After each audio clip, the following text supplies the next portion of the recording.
तो मैं अपने ही समाज के लोगों को कहना चाहूँगी, तो मैं कहाँ जाऊँ? मैं किसकी बेटी हूँ, मैं किसकी बहू हूँ? विधानसभा की मैं ही बहू भी हूँ, बेटी भी हूँ। सम्मान की बात है, इसलिए सभी महिला बंधु से मैं अपील करूँगी। मैं संघर्ष कर रही हूँ, सब लोग।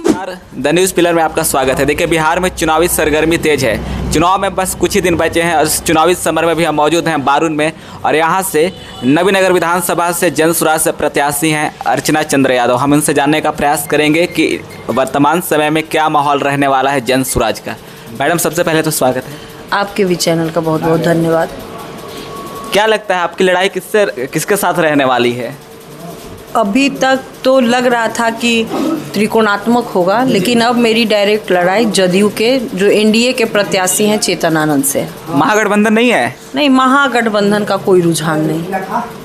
यहाँ पे तो लोग कह रहे हैं यादव का संख्या बहुत अच्छा है। जातीय समीकरण की तो जात और विकास का बात का राजनीति नहीं हो रहा है, सिर्फ जात का ही राजनीति होना शुरू हो गया है। एक तरफ कह रहे हैं कि हमने एनडीए के लोग कह रहे हैं कि हमने इतने स्वर्णों को टिकट दिया, तो राजद की तरफ से बयान आ रहा है कि हम अति पिछड़ा का ज़्यादा टिकट दे रहे हैं। देखिए, महागठबंधन से जो आए हैं उनको जो खेमा है राजद का, जो जातीय समीकरण है, वही सहर्ष नहीं स्वीकार कर पा रहा है। जिसकी वजह से जब वो सहर्ष नहीं स्वीकार कर पा रहा है और जिस समाज से आते हैं वो लोग हमेशा से तीर को वोट देते आए हैं, वो भी उनको नहीं स्वीकार कर पा रहा है, तो इसका मतलब है कि वो लड़ाई में नहीं। जन स्वराज फाइट में है। पूरे बिहार में क्या लगता है कितना सीट जन स्वराज जीत सकती है इस बार के चुनाव में? जन स्वराज का भी जो स्थिति है, हम लोग सोच रहे थे कि हम लोग त्रिकोणात्मक लड़ाई में रहेंगे, लेकिन बहुत जगह कहीं कहीं पे मतलब 243 विधानसभा में कहीं कहीं त्रिकोणात्मक है, नहीं तो फिर डायरेक्ट हमारा आमने सामने का फाइट है। कहीं हम महागठबंधन से लड़ रहे हैं, कहीं हम एनडीए से लड़ रहे हैं। यहाँ पे अगर एनडीए की बात करें आपके क्षेत्र में नवीनगर विधानसभा में, तो ये बाहरी प्रत्याशी हैं। बाहरी और लोकल होने का फ़ायदा क्या यहाँ पे रहेगा? वही मुझे मिल रहा है, लोकेलिटी का फ़ायदा मिल रहा है। लगातार हम 10 साल इस बारून ब्लॉक के लोकेलिटी का फ़ायदा मिल रहा है। हाँ बिल्कुल, क्योंकि अब हर व्यक्ति चाहता है कि मेरा प्रत्याशी मेरे घर का हो। और जहाँ तक जात पात की बात है, जात पात से आप भी जो अभी फ़िलहाल आप लोग के ही माध्यम से, एक चैनल के माध्यम से हमारी जो राबड़ी देवी जी हैं पूर्व मुख्यमंत्री, उन्होंने कहा है अपने बड़े पुत्र के लिए तेज प्रताप जी के बारे में कि वो मेरा बेटा है, मन में है, राजनीति आते जाते रहेगा, लेकिन हम अपने बेटे के लिए आशीर्वाद देते हैं कि वो चुनाव जीते। तो वही कंडीशन में बारून भी मेरा है, क्योंकि इस नवीनगर विधानसभा की मैं ही बहू भी हूँ, बेटी भी हूँ। तो जब नेता लोग ये कह सकते हैं कि वो मेरे घर का है, उसे जिताइए, राजद के अगेंस्ट में जब हमारी पूर्व मुख्यमंत्री राबड़ी देवी कह सकती हैं कि वो मन में रहता है, राजनीति आता जाता रहेगा, तो मैं अपने ही समाज के लोगों को कहना चाहूँगी, तो मैं कहाँ जाऊँ? मैं किसकी बेटी हूँ, मैं किसकी बहू हूँ? तो राबड़ी जी के भी माध्यम से एक अच्छा संदेश मेरे लिए हुआ कि लोगों के अंदर से लग रहा है कि जब परिवार को ही जिताना है तो अर्चना चंद्र हमारी परिवार है, हमारी ही कुल में पली बढ़ी है, हमारी कुल की ही बहू है, तो हम लोग उसके साथ क्यों नहीं जाएं? एनडीए के प्रत्याशी भी तो बोलते हैं कि वो यहीं पे क्रिकेट खेले हैं सबके साथ 25 साल 28 साल पहले। तो जब से राजनीति, वो बचपन का बात करते हैं जब उनकी माँ यहाँ से चुनाव लड़ के गई थी, लेकिन वो जीतने के बाद, अगर वो और जीतने के बाद कभी इस नवीनगर विधानसभा को देखा नहीं, तो नहीं देखा तो वो इसी फैक्टर पे चुनाव लड़ने आए हैं जिसका आक्रोश वो झेल रहे हैं।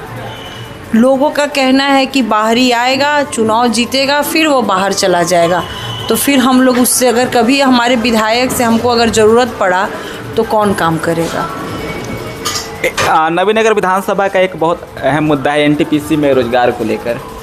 क्या लगता है कितना इसमें प्रैक्टिकली कितना संभव है एनटीपीसी में रोजगार को लेकर, कितना लोगों को, स्थानीय लोगों को रोजगार मिल सकता है? क्योंकि ये तो एनटीपीसी तो केंद्र की कंपनी है। देखिए, हम लोग हमेशा से एक बात कहते आए हैं कि जब आप केंद्र में हैं और नवीनगर विधानसभा नवी नगर विधानसभा में जब माननीय मुख्यमंत्री जी हमारे आए थे और किसानों ने जब अपनी ज़मीन को नहीं देने के लिए बोल रहे थे, तो उस समय माननीय मुख्यमंत्री जी ने कहा था कि जिस विधानसभा में एनटीपीसी रहता है वो विधानसभा बहुत ही खूबसूरत दिखता है, वहाँ विकास होता है, लोगों को स्वरोजगार मिलता है। तो ये सरकार का कहना था और इसी वजह से किसानों ने अपनी ज़मीन दी थी। तो हमें पूरा विश्वास है कि अभी तक जदयू के यहाँ से 2 बार विधायक रहे, लेकिन उन्होंने इस तरह का स्वरोजगार इस लोगों को एनटीपीसी में नहीं दिलवाया। और हमारा जन स्वराज पार्टी का पहला है कि रोज़गार देना, और हम लोग रोज़गार के ही मुद्दे पर बिहार में त्रिकोणात्मक चुनाव कर दिए हैं। तो रोज़गार के मैटर पे मुझे पूरा विश्वास है कि लोगों के प्रति, चाहे महागठबंधन हो चाहे एनडीए हो, ये दोनों पार्टियों के प्रति लोगों की विश्वास खो चुके हैं। क्योंकि पिछले बार महागठबंधन के प्रत्याशी ने जीता था, उसके पीछे लगातार जदयू के प्रत्याशी जीतते आ रहे हैं। तो जन स्वराज रोजगार की बात करिए तो मुझे पूरा विश्वास है कि लोग हम पर विश्वास करेंगे। और जहाँ तक एनटीपीसी में रोज़गार का बात है, तो मैं दावे के साथ कहती हूँ, जब हम 50 लाख लोगों को कह रहे हैं कि हम यहाँ रोज़गार देंगे 10 से 15 हज़ार का, और मेरे विधानसभा में तो 2-2 एनटीपीसी है, तो हम लोग ज़रूर यहाँ के लोगों को रोज़गार दिलवाने में सफल हो जाएंगे। एक और अहम मुद्दा है मैडम कि प्रशांत किशोर जो हैं वो आरोप लगाते रहते थे जो मंगल पांडे हैं उन पे, या फिर जो उप मुख्यमंत्री हैं सम्राट चौधरी, कि वो खुद चुनाव नहीं लड़ रहे हैं। इस बार तो वह चुनाव लड़ रहे हैं, लेकिन प्रशांत किशोर खुद बैकआउट कर गए हैं चुनाव लड़ने से। इसका क्या प्रभाव रहेगा? नहीं, देखिए, जहाँ तक प्रशांत की बात है चुनाव न लड़ने का, तो प्रशांत ने खुद नहीं कहा था। उन्होंने कहा था कि पार्टी का अगर आदेश होगा तो हम चुनाव लड़ेंगे। तो हम ही सभी लोग, जितने भी प्रत्याशी हैं, जितने भी जन सुराजी हैं, सभी ने कहा कि अगर प्रशांत अगर चुनाव के कैंडिडेट बनते हैं तो फिर जो कैंप हम लोग को चाहिए प्रशांत का, हर विधानसभा में हर लोग की इच्छा है कि एक बार फिर से प्रशांत हम लोग को कुछ कहे।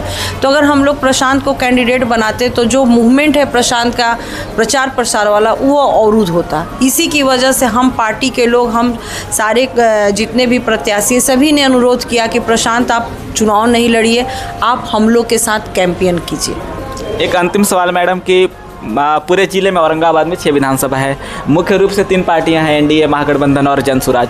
आप एकलौती महिला प्रत्याशी हैं, क्या मैसेज देना चाहेंगे? सभी महिला बंधु से एक ही बात कहना चाहूँगी, लोगों ने महिलाओं के वोट को बहुत भंजाया है, और मैं पहली बार इस औरंगाबाद जिला में बहुत दिनों के बाद एक महिला प्रत्याशी को सम्मान जन स्वराज पार्टी ने दी है। आधी आबादी के सम्मान की बात है, इसलिए सभी महिला बंधु से मैं अपील करूंगी। मैं संघर्ष कर रही हूं, सब लोग मेरे साथी बनने के लिए तैयार हैं। मैं महिला होने के नाते आपसे अपील करना चाहूँगी, आप लोग अपना बहुमूल्य वोट इस बहन को बेटी मानकर दे दीजिए। बहुत बहुत धन्यवाद मैडम हमारे साथ जुड़ने के लिए। तो अभी हम मौजूद थे बारून में, जो कि नबी नगर विधानसभा के अंतर्गत आता है। हमारे साथ थे मैडम जन स्वराज से जो प्रत्याशी हैं नबी नगर विधानसभा से। बने